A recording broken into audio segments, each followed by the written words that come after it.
Let's cross to Canberra now and catch up with Coalition Senator Amanda Stoker, who joins us live from Parliament House.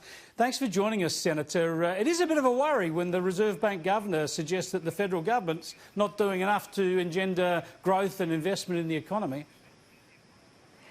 Well, the Reserve Bank Governor also said some really encouraging things, like that Australia's economy is predicted to grow over 2% in accordance with all of the predictions in the MYEFO, and that we're expected to outperform most of the OECD countries. So it's not all bad news, and in fact it's the kind of steady as she goes approach that you can expect from the government. Pretty unusual, though, for a Reserve Bank Governor to actually be actively encouraging additional stimulatory measures and reforms from the federal government. Look, we've had lots of pressures to spend up big in recent times, not least of which from the opposition in the second half of last year. But the fact of the matter is that if we hadn't have shown restraint then, in the face of calls to spend, we wouldn't have had the little bit of money in the tin available to assist Australians through the crisis they have experienced when fire has taken their homes this summer. Sometimes it's really important to get the balance right between stimulus and saving for a rainy day. Now, the coronavirus, of course, we don't know where that will be in a month's time. At the moment, it's getting dramatically worse just about every day. What are the fears about the blow to the economy? Of course, already we've got hundreds of thousands of Chinese students who can't come back into Australia. If they can't return to their studies here in coming months, that in itself, just one aspect of all this, is going to be a pretty heavy blow to the economy. It depends on how quickly it can be contained and how big the problem becomes. The most recent comparison we've got is the SARS virus of, I think, 2003. And that had an impact on GDP of, I believe, around 0.3%. And so it was a real problem. We don't know how big or how small this coronavirus outbreak is going to be, and that's why we've taken every step we possibly can to contain it, because not only is it important for people's health and the security and safety of Australians, but it's also important for economic output as well. The student sector will be affected in the short term at least, but I'm hopeful that universities will be able to adapt to that to make sure that they can maintain good relationships with students from China, and of course that these containment efforts bear fruit and we can get the novel coronavirus under control.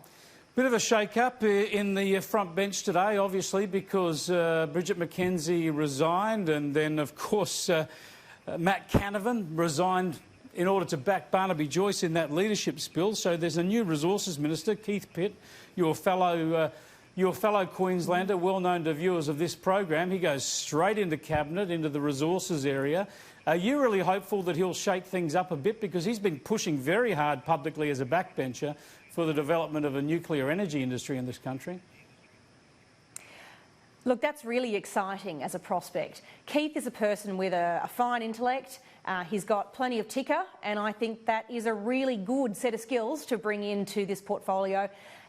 It is absolutely essential in this country, in my view, that we have a serious conversation about the ways that nuclear energy has developed, the ways that the technology has become safer and more self-contained and more efficient and has improved, because if we can find ways to make that a part of our energy mix safely here in Australia, then we have a zero emissions just about option available to us, and a input that we have in plentiful supply. It's so well suited to Australia's geology. There's no reason why this shouldn't be a part of our energy future. So I'm hopeful Keith might have it in his mind as he gets settled into the role. Well, he certainly had it in his mind as a backbencher. It's a matter of whether he's going to be shut down by Cabinet. But of course there's a parliamentary investigation underway, a report process to go through. So presumably the government will have a serious look in the near future at least getting rid of the legislative prohibitions against the nuclear industry. Any changes we make here, I think, need to be gradual and a little at a time, because this is something that challenges Australians' understanding of what is the nature of the risk profile and how the science in this area and the technology in this area has progressed. So we've got to make sure people understand it. That's how we make sure that they're not fearful of it. Contrary to the way the Greens go about talking about environment and energy, we're all about making sure Australians aren't fearful and Australians do understand, whereas they're all about whipping up hysteria and inducing anxiety in a way that's really quite counterproductive. Now, we know we had a climate election just last May, yet so many people in the media and your political opponents want to re-prosecute the climate policy argument. What is particularly bewildering, though, is that there are people within your own party, within the coalition, who now decide it's time to do more on climate. They seem to have also just rejected the judgment of the Australian people at the last election. How do you silence or talk some sense into those people within your own party? Oh, look, Chris, I think that's probably a little bit of an overstatement of the nature of things. There are people in our party room who are from quite urban places that reflect some of these more urban beliefs. But there's also people from the suburban belt and there's people from the regions, and our policies have to be a balance of all of those things. I find that in our party room there is quite a lot of support for the balanced approach that's been taken by the Prime Minister, and that is to have serious action on climate change for those people who are really concerned about it in our community, but not taking it so far that it shuts down our economy, not taking it so far that it's a threat to jobs, and not taking it so far that we feed the hysteria that those on the far left would like to create. It's just not necessary. The solutions we have all as a party room got behind are all about developing new technology that can help be a part of a solution for doing things cleaner and greener and better into the future, but doing it in a technology-based way rather than in setting unreasonable and unrealistic emissions targets immediately. The reports out of your party room, though, had these so-called moderate Liberals arguing that you've got to do more on climate in order to win back seats like Tony Abbott's seat of Warringah, to protect other inner city, if you like, leafy electorates. Surely they've got a better argument than that. Do they really want to change policy just to play politics? Or do they think that they can save the planet or reform the economy or whatever else their arguments are? Look, party room's a place where people can toss around ideas, and there is quite healthily a range of views from time to time in the party room.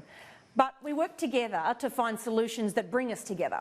And that's what our focus on developing new technologies, like, for instance, the potential that lies in nuclear, although that's not something the party room signed off on, but using the new technology developments that are emerging to do things as clean as we possibly can without economic harm is the way to go. So that means we look more to gas. It means we look more to a number of the other technologies that are emerging, because all of those create fewer emissions, create good, stable energy, and can do it in a way that is affordable for Australians and businesses who need it. Two quick questions, Senator. Angus Taylor, the Energy Minister, is all that kerfuffle about forged documents behind him?